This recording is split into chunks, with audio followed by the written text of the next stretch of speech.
नमस्कार मित्रों, आप हमारे YouTube चैनल को बहुत ध्यान से देखते हैं, कमेंट करते हैं और सवाल पूछते हैं।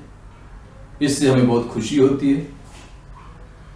आज एक सवाल हम ले रहे हैं और इस तरह के कई सवाल मेरे पास आ रहे हैं। आज का सवाल है श्रीमती गीता सिंह का, गुड़गांव से। इन्होंने लिखा है कि मैं बहुत आस्तिक हूं और ईश्वर पर विश्वास रखती हूं, पूजा पाठ अनुष्ठान में मेरा मन लगता है, लेकिन मुझे भी कई बार लगता है कि बहुत ज्यादा समय देने से पति की उपेक्षा होती है और वो भी कई बार कहते हैं कि इतना व्रत करने से स्वास्थ्य खराब हो सकता है। मेरे अंदर बड़ी दुविधा है कि मैं क्या करूं, पति की सुनूं या परमात्मा की उपासना करूं।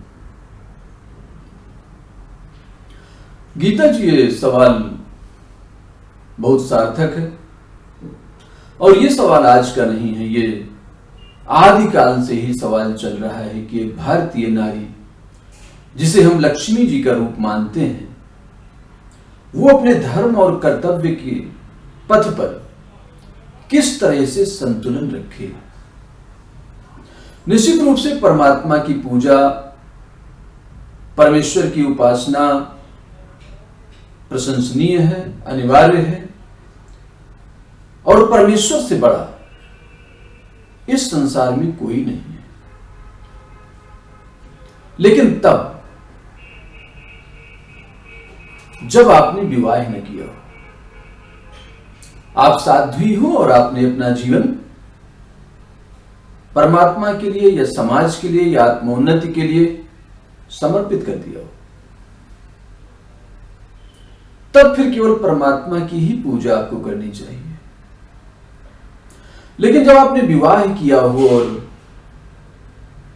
पति का वर्ण किया हो, वचन दिया हो और पति कोई और नहीं है, पति परमेश्वर ही पति के रूप में आपके सामने आए हुए हैं और उस परमेश्वर को सामने देखकर हम कहीं और अपना मन लगाएं, उनके हितों का ध्यान न रखें, उनकी उपेक्षा हो, तो ये फिर ये धर्म नहीं होगा, ये उचित नहीं होगा। इसलिए हमारे धर्म ग्रंथों ने भी बड़ा स्पष्ट संदेश दिया है, ताकि जो गृहस्थ जीवन है इसे श्रेष्ठ माना गया है और इसके निर्वाह के लिए जरूरी है कि दोनों का जो कर्तव्य है, विचार है, भावना है, वो एक बिंदु पर रहे। और उसी अनुशासन को बनाए रखने के लिए हमारे ऋषियों ने निर्देश दिया है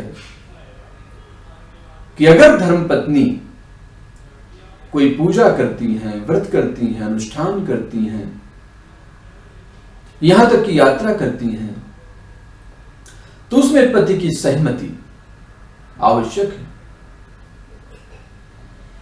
लेकिन अगर पति ना हो तो फिर केवल परमेश्वर की उपासना ही जीवन का लक्ष्य होना चाहिए। फिर कोई और लक्ष्य बनाना वो भी अधर्म होगा।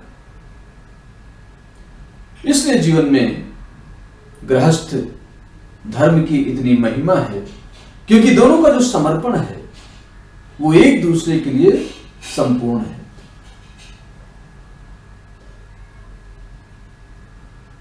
और पति कोई अलग नहीं है, वो परमात्मा का ही रूप है।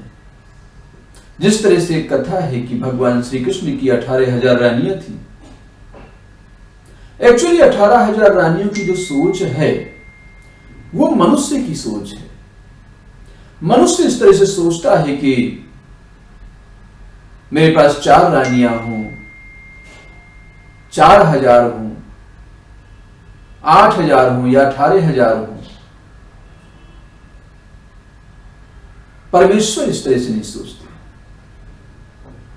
इस पृथ्वी में जितनी भी रानियां हैं वो सब परमेश्वर की है, उनकी कोई गिनती नहीं हो सकती, वो गिन के नहीं है। और जितने भी पति इस पृथ्वी में हैं, परमात्मा ही पति का रूप धारण किए हुए हैं, उस सब के साथ रमण कर रहे हैं, उस परमात्मा का ही रूप है। इसलिए पहले उस परमात्मा का ध्यान रखना है जिसका आपने वर्ण किया है। लेकिन यह अंतर्द्वंद बिल्कुल स्वाभाविक है, क्योंकि आज आपके सामने एक तरफ संस्कार है और एक तरफ सीरियल है। और संस्कार बात करते हैं त्याग की, मर्यादा की, और सीरियल बात करते हैं भोग की। और इस अंतर्द्वंद से बचने के लिए बस एक ही चीज जरूरी है, और वो है आपकी विल पावर, आपका समर्पण, आपके संस्कार और आपके अच्छे विचार। इतना ध्यान और प्रेम से सुनने के लिए बहुत बहुत धन्यवाद। नमस्कार।